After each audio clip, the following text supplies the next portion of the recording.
Hello, Year 6. It is Mrs. Holmes here, back for another chapter reading video. So today I'm going to be reading chapter 7, and I'm really excited to find out what is going to happen next in the story. So this chapter is called How Mother Took Credit for Something That She Hadn't Done. Several weeks after Bruno arrived at Outwith with his family and with no prospect of a visit on the horizon from either Carl or Daniel or Martin, he decided that he'd better start to find some way to entertain himself, or he would slowly go mad.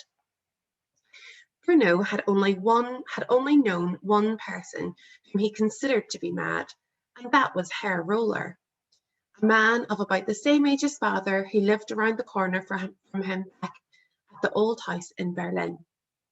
He was often seen walking up and down the street at all hours of the day or night, having terrible arguments with himself.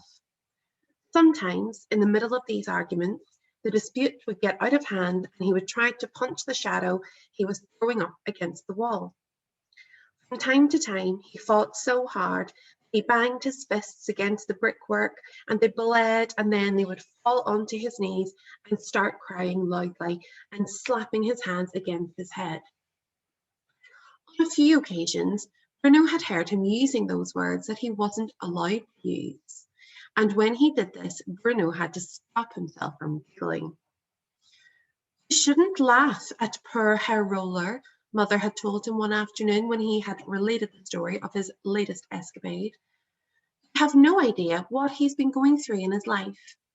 He's crazy, Bruno said, twirling a finger in circles around the side of his head and whistling to indicate just how crazy he thought he was. He went up to a cat on the street the other day and invited her over for afternoon tea. What did the cat say? Asked Gretel, who was making a sandwich in the corner of the kitchen. Nothing, explained Bruno. It was a cat. I mean it, Mother insisted. Franz was a very lovely young man. I knew him when I was a little girl. He was kind and thoughtful and could make his way around a dance floor like Fred Astaire. But he suffered a terrible injury during that great war, an injury to his head, and that's why he behaves as he does now. It's nothing to laugh at. You have no idea of what the young man went through back then. Their suffering. Bruno had only been 6 years old at the time and wasn't quite sure what Mother was referring to. It was many years ago, she explained when he asked her about it, before you were born. Franz was one of the young men who fought for us in the trenches. Your father knew him very well back then. I believe they served together. And what happened to him? Asked Bruno. It doesn't matter, said Mother. War is not a fit subject for conversation. I'm afraid we'll be spending too much time talking about it soon.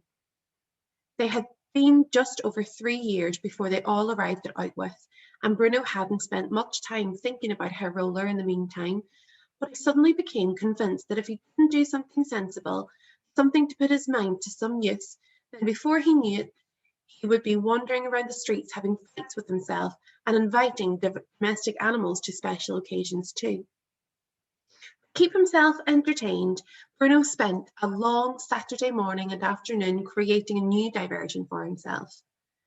At some distance from the house, on Gretel's side, and impossible to see from his own bedroom window, there was a large oak tree, one with a very wide trunk.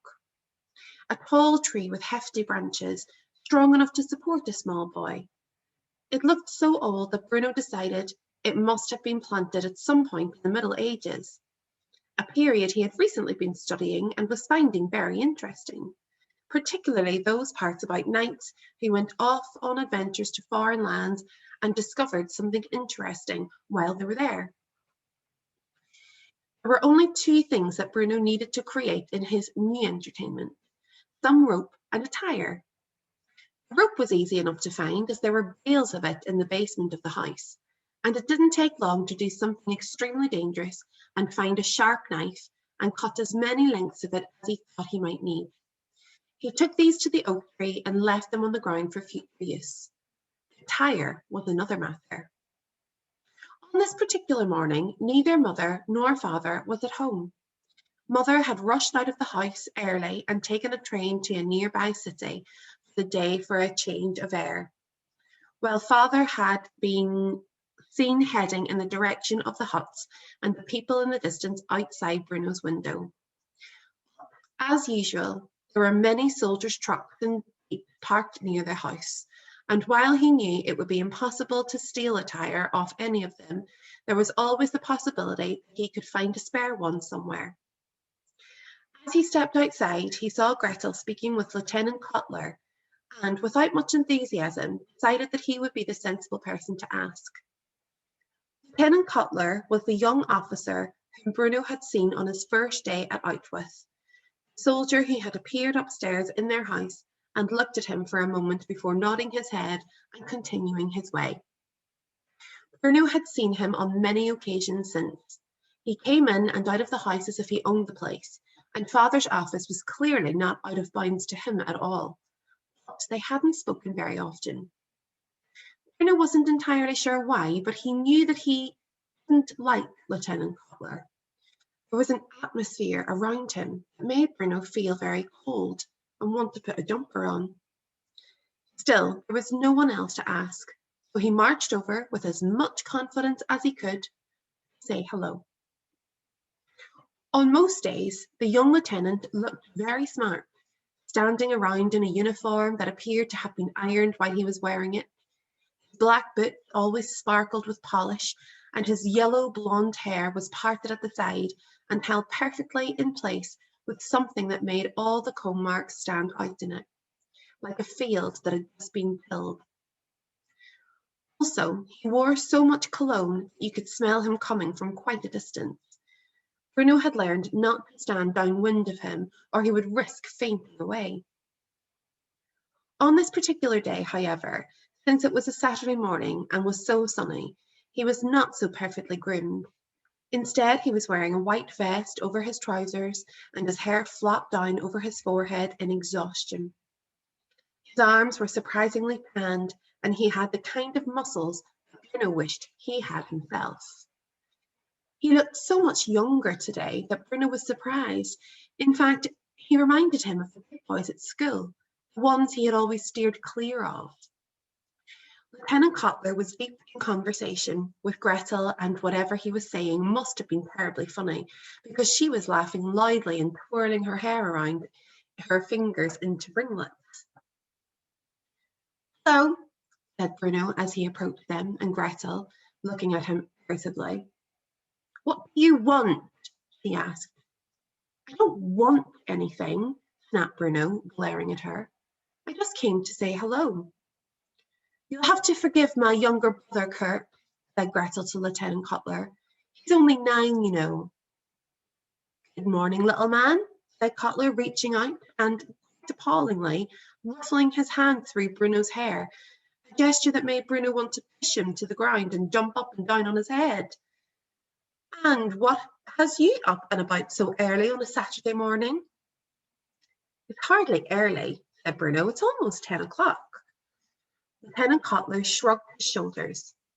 "When I was your age, my mother couldn't get me out of bed until lunchtime. She said I would never grow up to be big or strong if I slept my life away." "Well, she was quite wrong there, wasn't she?" simpered Gretel.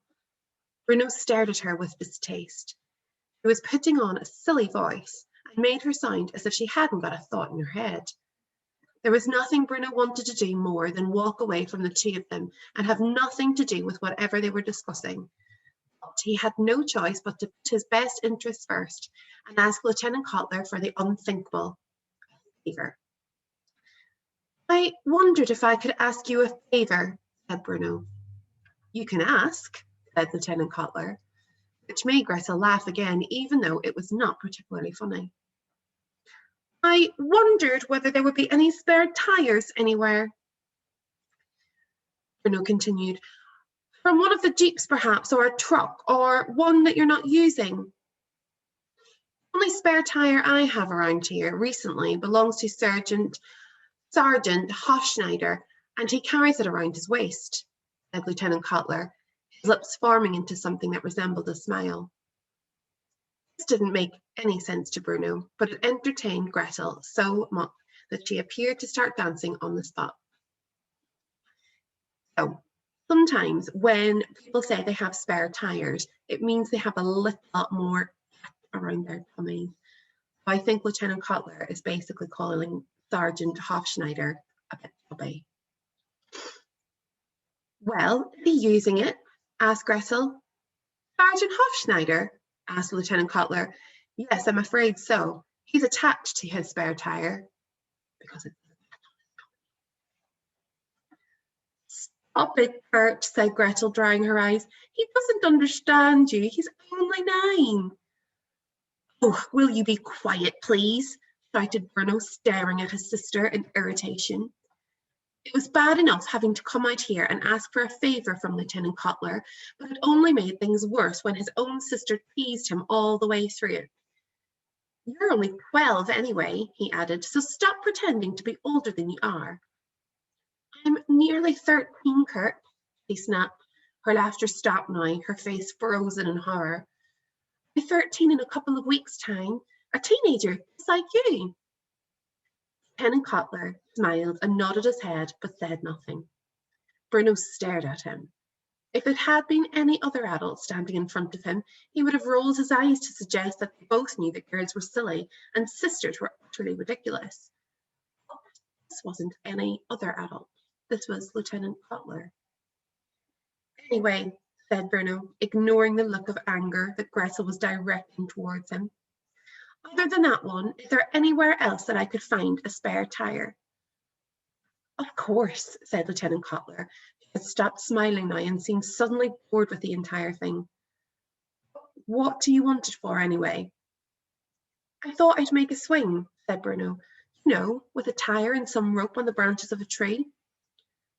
Indeed, said Lieutenant Cutler, nodding his head wisely, as if such things were only distant memories to him now, despite the fact that he was, as Gretel had pointed out, no more than a teenager himself. Yes, I made many swings myself when I was a child. My friends and I had many happy afternoons together playing on them. Bruno felt astonished that he could have anything in common with him, and even more surprised to learn that Lieutenant Cutler had ever had friends. So, what do you think? He asked. Are there any around? Lieutenant Cutler stared at him and seemed to be considering it, as if he wasn't sure whether he was going to give him a straight answer or try to irritate him, as he usually did. Then he caught sight of Pavel, the old man who came every afternoon to help peel the vegetables in the kitchen for dinner before putting his white jacket on and serving at the table. Heading towards the house, and this seemed to make his mind up. Hey, you! He shouted, then adding a word that Bruno did not understand. Come over here, you! He said the word again, and something about the harsh sound of it made Bruno look away and feel ashamed to be part of this at all. Pavel came towards them, and Cutler spoke to him insolently, despite the fact that he was young enough to be his grandson. Take this little man to the storage shed at the back of the main house. Lined up along a side wall are some old tires. He will select one, and you are to carry it wherever he asks you to. Is that understood?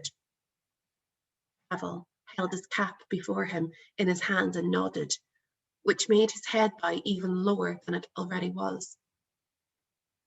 Yes, sir, he said in a quiet voice, so quiet that he may not have even said it at all. And afterwards, when you return to the kitchen, make sure you wash your hands before touching any of the food, you filthy. Lieutenant Cutler repeated the word he had used twice already, and he spat a little as he spoke. Bruno glanced across at Gretel, who had been staring adoringly at the sunlight bouncing off Lieutenant Cutler's hair. Now, like her brother, looked a little uncomfortable. Neither of them had really ever spoken to Pavel before, but he was a good waiter, and they, according to father, did not grow on trees. Off you go then, said Lieutenant Cutler, and Pavel turned and led the way towards the storage shed, followed by Bruno, who from time to time glanced back in the direction of his sister and the young soldier, and felt a great urge to go back there and pull Gretel away, despite the fact that she was annoying and self-centered and mean to him most of the time. That, after all, was her job. She was his sister, but he hated the idea of leaving her alone with a man like Lieutenant Cutler. There really was no other way to dress it up. He was just plain nasty. The accident took place a couple of hours later, after Bruno had located a suitable tire and Pavel had dragged it to a large oak tree on Gretel's side of the house. And after Bruno had climbed up and down and up and down and up and down the trunk to tie the rope securely around the branches and the tire itself. Until then, the whole operation had been a tremendous success. He had built one of these once before. But back then, he had Karen and Daniel and Martin to help him with it. On this occasion, he was doing it by himself, and that made things decidedly trickier. Yet somehow he managed it. Within a few hours, he was happily installed inside the centre of the tire and swinging back and forth as if he didn't have a care in the world. Although he was ignoring the fact that it was one of the most uncomfortable swings he had ever been on in his life. He lay flat out across the centre of the tire and used his feet to give himself a good push off the ground. Every time the tire swung backwards, it rose in the air and narrowly avoided hitting the trunk of the tree itself. But it still came close enough for Bruno to use his feet to kick himself even faster and higher on the next swing. This worked very well until the grip on the tire slipped a little just as he kicked the tree, and before he knew it, his body was turning inside and he fell downwards, one foot still inside the rim, while he landed face down on the ground beneath him with a thud. Everything went black for a moment and then came back into focus. He sat up on the ground just as the tire swung back and hit him on the head, and he let out a yelp and moved out of its way. When he stood up, he could feel that his arm and leg were both very sore, as he had fallen heavily on them. They weren't so sore that they might have been broken. He inspected his hand, and it was covered in scratches, and when he looked at his elbow, he could see a nasty cut. His leg felt worse, though, and when he looked down at his knee, just below where his shorts ended, there was a wide gash, which seemed to have been waiting for him to look at it, because once all the attention was focused on it, it started to bleed rather badly. "Oh dear," said Bruno out loud, staring at it and wondering what he should do next. He didn't have to wonder for long, though, because the swing he had built was on the same side of the house as the kitchen, and Pavel, the waiter, who had helped him find the tire, had been peeling potatoes while standing at the window and had seen the accident take place.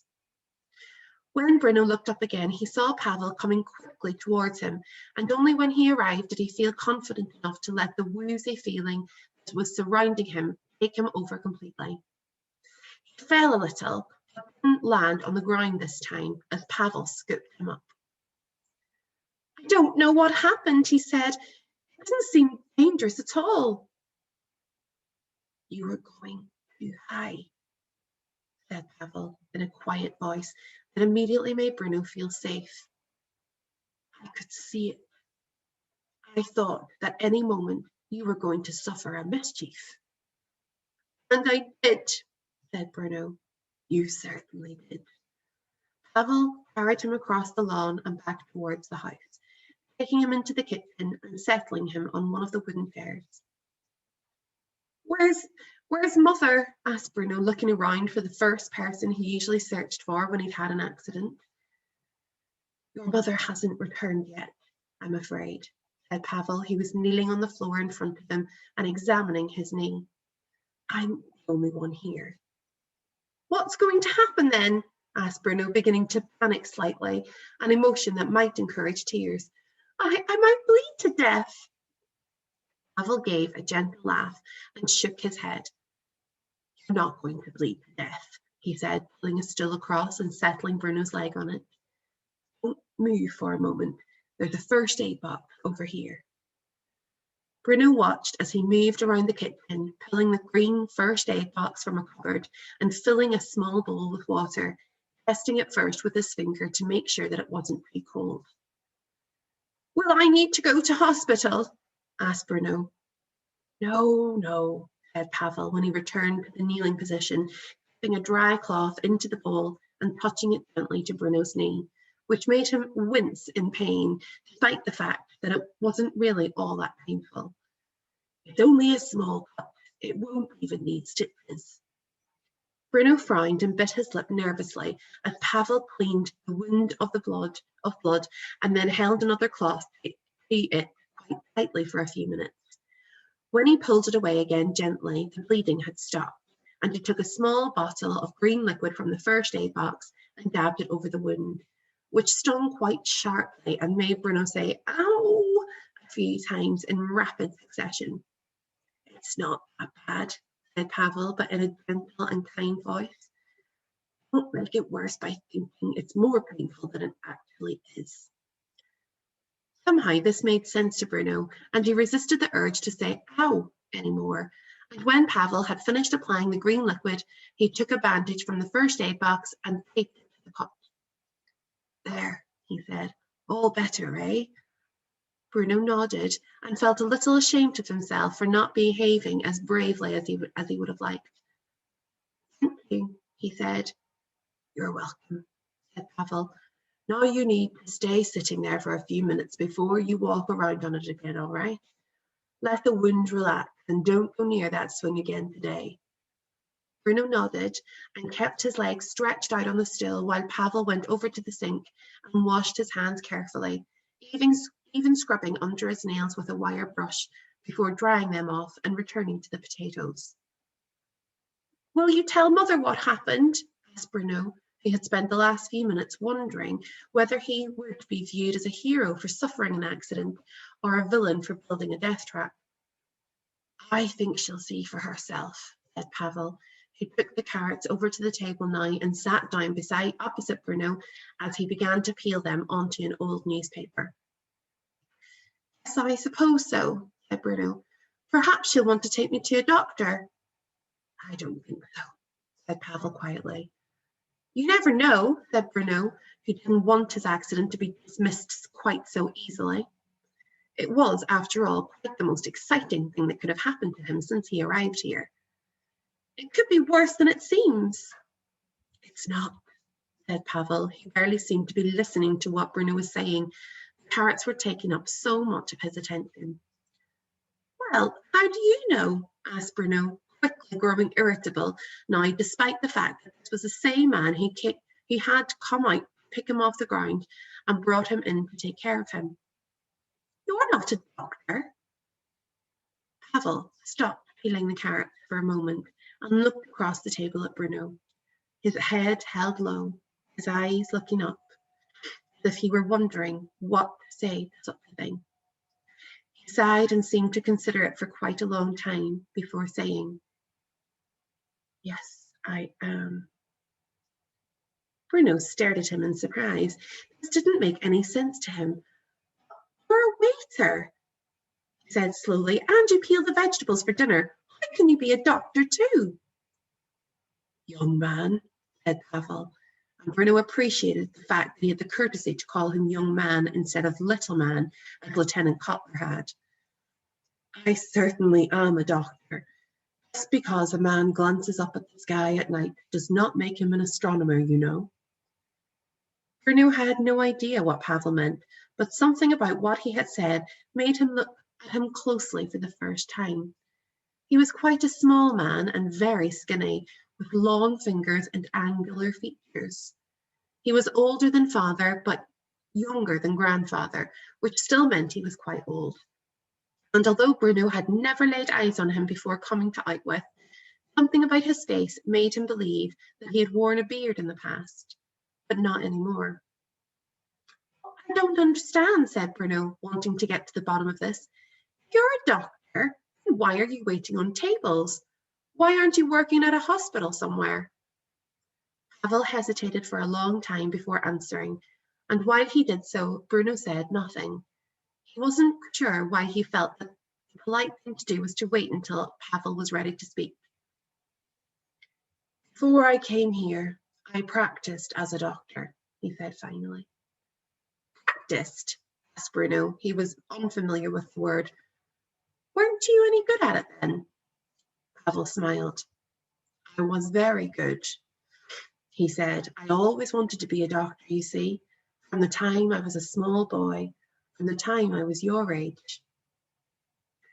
I want to be an explorer, said Bruno quickly. I wish you luck, said Pavel. Thank you. Have you discovered anything yet? Well, back in our house in Berlin, there was a lot of exploring to be done, recalled Bruno. Then it was a very big house, bigger than you could possibly imagine. There were a lot of places to explore.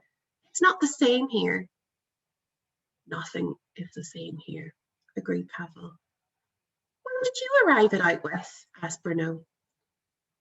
Pavel put the carrot and the peeler down for a few moments and thought about it. I think I've always been here, he said finally in a quiet voice. Oh, you grew up here? No, said Pavel, shaking his head. No, I didn't. You just said. Before he could go on, Mother's voice could be heard outside. As soon as he heard her, Pavel jumped up quickly from his seat and returned to the sink with the carrots and the peeler and the newspaper full of peelings, and turned his back on Bruno, hanging his head low and not speaking again. What on earth happened to you? Asked Mother as she appeared in the kitchen, leaning down to examine the plaster which covered Bruno's cut. I made a swing and then I fell off it, explained Bruno. Then the swing hit me on the head and I nearly fainted, but Pavel came out and brought me in and cleaned me all up and put a bandage on me. And it stung very badly, but I didn't cry. I didn't cry once, did I, Pavel? Pavel turned his body slightly in their direction. He didn't lift up his head. The wound has been cleaned, he said quietly, not answering Bruno's question. There's nothing to worry about. Go to your room, Bruno, said Mother. He looked distinctly uncomfortable now. But don't argue with me. Go to your room, he insisted, and Bruno stepped off the chair, putting his weight on what he had decided to call his bad leg. It hurt a little. He turned and left the room, but was still able to hear Mother saying thank you to Pavel as he walked towards the stairs. This made Bruno happy because surely it was obvious to everyone that if it hadn't been for him, he would have bled to death. I think he might be exaggerating. He heard one last thing before going upstairs, and that was Mother's last line to the waiter he claimed to be a doctor. The commandant asks, we'll say that I cleaned Bruno up, which seemed terribly selfish to Bruno and a way for Mother to take credit for something that she hadn't done. Okay, that is the end of chapter 7. So that was a really interesting chapter, wasn't it? Because we got to learn a little bit more about Pavel, who Bruno thinks is a waiter, but I think that he was a doctor in a previous life before he came to Outwith. So why do you think Pavel had to come to Outwith, and why do you think he is now doing things like peeling vegetables and waiting on tables? He seems like a really nice man, and he really helped Bruno whenever he needed him the most. And I also wonder why Mother wanted to take credit for cleaning Bruno up and dressing his leg rather than saying that Pavel did it. Do you think that Father may have been angry, perhaps?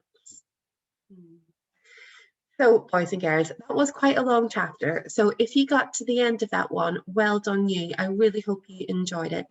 There will be some questions on chapter 7 coming up, so make sure to check your seesaws. Thank you again for watching, and I will be back soon for chapter 8. Bye!